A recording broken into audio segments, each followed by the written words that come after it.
Roseanne. I'm so happy that you could join me today. Hi Justine, thank you so much. Lovely to be here with you. So today I thought that we could start off a series of discussions by beginning with the Mediterranean diet approach. Have you heard of it before? I've heard about it, would love an explanation. Okay, so this is a question that comes up very frequently. It is a way of eating that I really try and encourage. Can I ask you why specifically? Okay, so there's been a lot of research done on the Mediterranean diet, and specifically in relation to chronic illnesses. The research began because they noticed that people who live in this Mediterranean type of area and who have and follow this type of lifestyle generally have a reduced incidence of all of these conditions. Wow, that's amazing. So it's something worth trying and looking into. Absolutely. So one of the important things to recognize is that the Mediterranean diet is not only about the food that we eat, it also relates to the type of lifestyle that it refers to. So people that are following this kind of lifestyle are generally also reducing stress levels in active ways and are following an active lifestyle as well. When you say lifestyle and active, does it mean going to the gym? Does it mean siesta? What does it really mean? Okay, so there are many different ways that people like to reduce stress in their lives. For some of them, that is a siesta, and that is taking that's taking active breaks within their days in order to ensure that whether it's something like a meditative practice that they follow, whether it's a book that they enjoy reading that helps to lower their stress levels, and then if you include some activity with this, it's going for a walk. It doesn't necessarily mean going to the gym, but also being more active in your day-to-day life as well. Sounds good. I think too many of us are sedentary at the moment. Yeah, absolutely agree with you. Wow, so sounds good. I'd love to learn and get into it. Okay, so there's some examples that I've got to show you on foods when we come to the end of our discussion, but I wanted to give you the basis and the foundation of how the Mediterranean diet is implemented in practice. Great. So the foundation of the Mediterranean diet is actually based on foods like grains, whole grains, as well as fruits and vegetables. It also includes your healthy oils like your olive oil, your olives, avocado when they are in season, some of your nuts and seeds. It also includes your healthier proteins. Certain things like legumes in particular is very stressed on this type of eating. Legumes as an example? So an example of legumes would be things like chickpeas or beans, your different kinds of, I'm thinking to see if I've got some examples. I'll show you a little bit later some of the examples that I have, but there are many, including your soya beans as well. So things like edamame or even your natural soya beans, those are also included.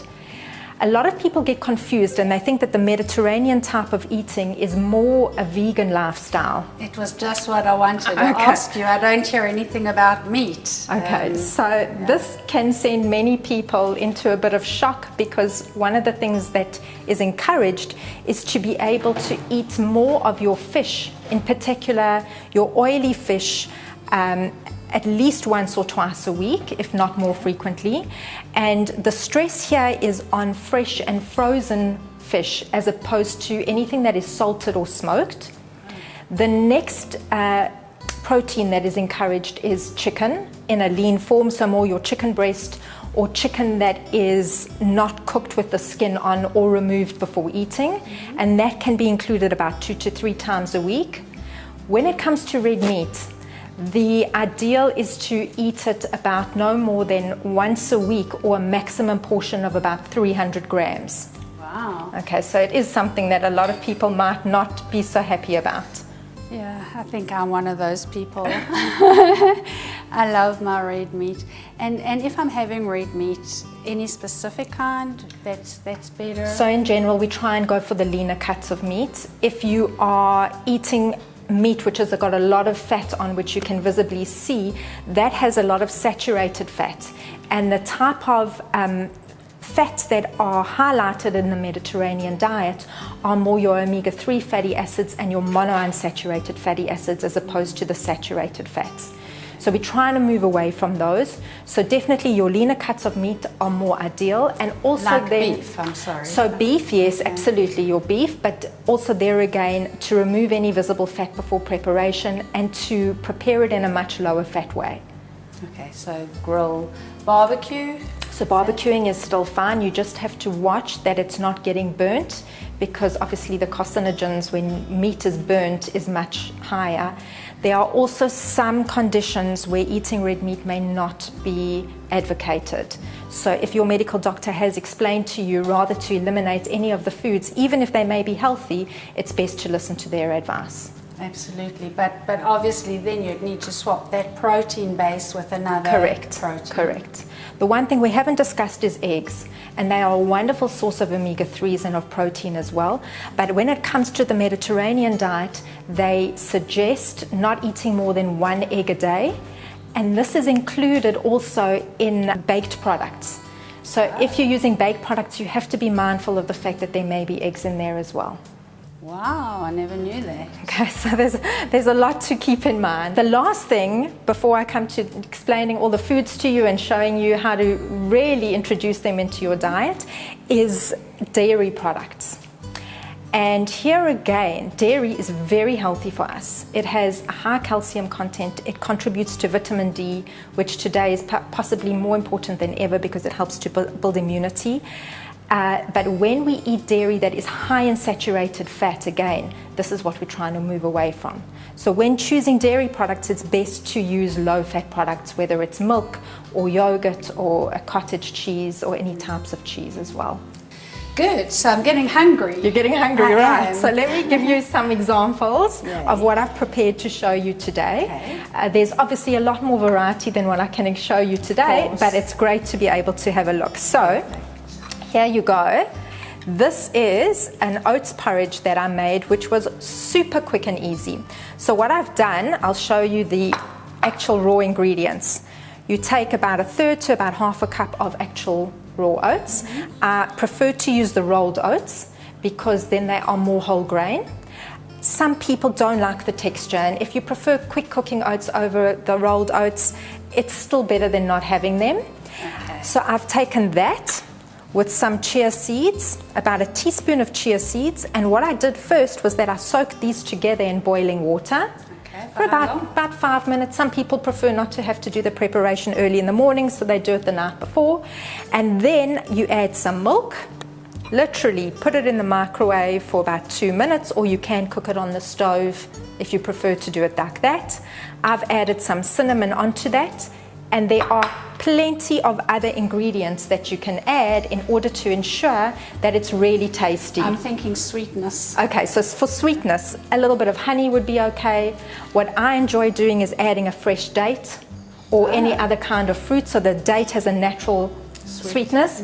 If you don't want the sweet but you want more of a crunch, then adding some raw nuts, either like some almonds or even some walnuts are a great idea, which you can either chop or you can add in. Other seeds also come out really nicely. So when it's summertime, sometimes I don't cook it quite as much, and I add pumpkin seeds in. So then the oat is still a little bit more crunchy, and the pumpkin seed gives it a great crunch.